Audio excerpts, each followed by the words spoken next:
इस वक्त पूरी गोदी मीडिया पर आप एक न्यूज देख रहे हैं। कॉरपोरेट जिहाद, लॉ जिहाद के नाम पर मुस्लिम प्रोफेशनल्स को घेरने की कोशिशें की जा रही है कि मुझे जबरदस्ती बुर्का पहनाया जाता है। दूसरा इल्जाम लगाया जाता है कि गोश्त खिलाया जाता है। तीसरा इल्जाम आरोपी ने यह लगाया कि मुझे रोजा रखवाया जाता था। नासिक में आइंदा साल कुंभ मेला होने जा रहा है। उसके लिए करोड़ों अरबों रुपए के फंड्स सेंट्रल गवर्नमेंट और स्टेट गवर्नमेंट की तरफ से नासिक एडमिनिस्ट्रेशन को भेजे जा रहे हैं। कहीं ऐसा तो नहीं कि उस फंड्स को में हो रही गड़बड़ियों को छुपाने के लिए एक नए इशू को उछाला जा रहा है।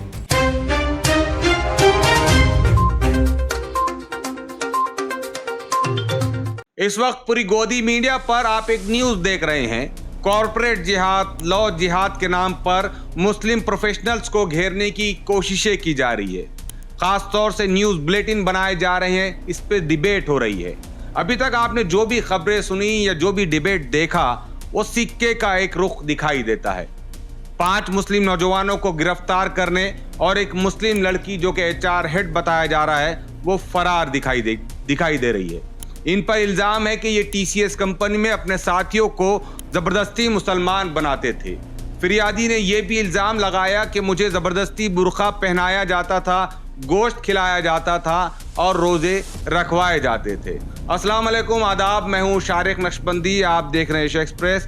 आगे बढ़ने से पहले आपसे रिक्वेस्ट है कि हमारे चैनल को सब्सक्राइब करें, इसलिए कि हम वो खबरें आप तक पहुंचाते हैं जो गोदी मीडिया आप तक पहुंचने नहीं देता है। तो आइए सबसे पहले फिरियादी ने जो आरोप लगाए हैं उसे समझने की कोशिश करते हैं। उसने कहा है कि मुझे जबरदस्ती बुर्का पहनाया जाता है। तो बुर्का एक कपड़ा होता है जिसे जबरदस्ती नहीं पहनाया जा सकता।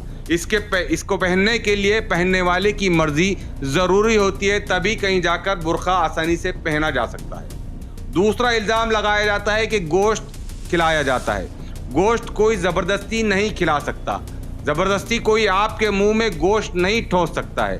तो जाहिर है कि वो कंपनी के CCTV कैमरों में आ गया होगा कि उस फिरियादी के साथ कितनी जबरदस्ती की गई होगी गोश्त खिलाने के लिए। तीसरा इल्जाम आरोपी ने यह लगाया कि मुझे रोजा रखवाया जाता था। रोजा रखने के लिए आपकी अपनी मर्जी होनी चाहिए, वरना आप अकेले में कहीं भी कभी भी कुछ भी खा सकते हैं। तो रोजा जबरदस्ती नहीं रखवाया जा सकता।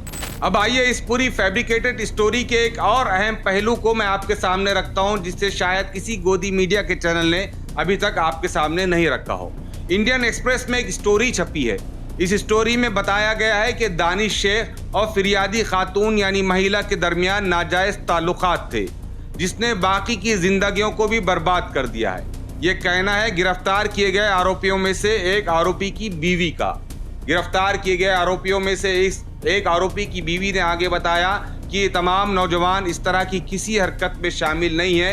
ये अलग अलग केसेस को एक जगह लाकर इन्हें फंसाया गया है। अब कुछ सवाल पुलिस से बनते हैं।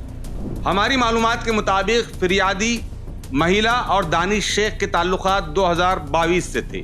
4-5 सालों तक उसे ये क्यों समझ नहीं आया कि उसका एक्सप्लॉयटेशन हो रहा है। दूसरा सवाल, BPO में काम करने वाला लड़का हो या लड़की हो, ये बहुत बासलाहियत और टैलेंटेड नौजवान होते हैं। ये कैसे इतनी आसानी से इस्लाम धर्म कबूल करने के प्रेशर को बर्दाश्त कर रहे थे।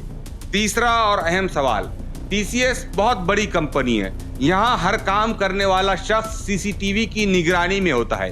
तो पुलिस को यह भी पता लगाना चाहिए कि फिरियादी के साथ क्या वाकई कोई जबरदस्ती हुई हो। CCTV के कैमरों में खंगाला जाए कि वाकई फिरियादी को जबरदस्ती बुर्का पहनाया गया हो या फिरियादी के मुंह में जबरदस्ती गोश्त ठोसा गया हो। तो ये तमाम चीजें पुलिस को जरूरत है कि इसकी बारीकी से जांच की जाए।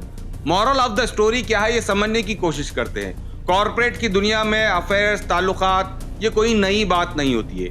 आम तौर से ये बहुत आम है कि वहाँ काम करने वाले नौजवानों के दरमियान अफेयर्स होते हैं। ये भी हो सकता है कि दानिश के साथ जिस महिला का अफेयर था वो उसमें फेल हो जाती है और फेल हो जाने के बाद उसने इस पूरे मामले को मजहबी यानी धार्मिक रंग देने की कोशिश की हो ताकि दानिश से बदला लिया जाए।